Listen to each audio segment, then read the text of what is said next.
satu peristiwa agung yang mengubah sejarah manusia.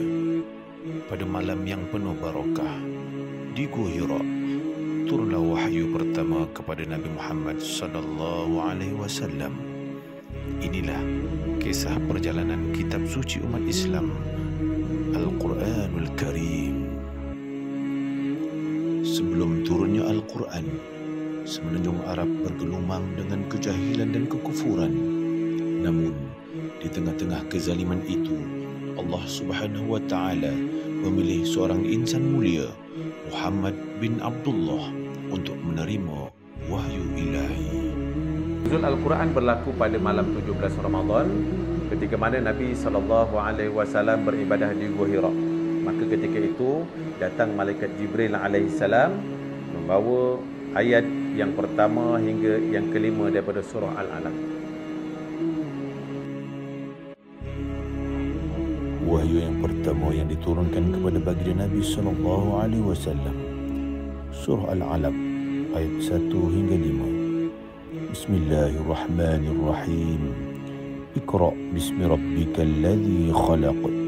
Khalaqal insana min 'alaq. Iqra wa rabbukal akram. Alladzi 'allama bil qalam. 'Allamal insana ma lam ya'lam. Ayat ini bukan sekadar perintah membaca, tetapi simbol ilmu pengetahuan dan kebangkitan umat manusia daripada kejahilan. Al-Quran diturunkan secara berperingkat mengikut situasi dan peristiwa yang berlaku.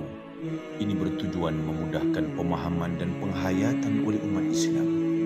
Jika kita melihat kepada Al-Quran, ayat dan surah yang terkandung dalam Al-Quran itu telah ditentukan oleh Allah Subhanahu wa Ta'ala melalui perantaraan malaikat Jibril kepada Nabi Muhammad SAW. Dan seterusnya Nabi Muhammad SAW menghafal ayat tersebut dan menyampaikan kepada para sahabat di dalam dakwah baginda.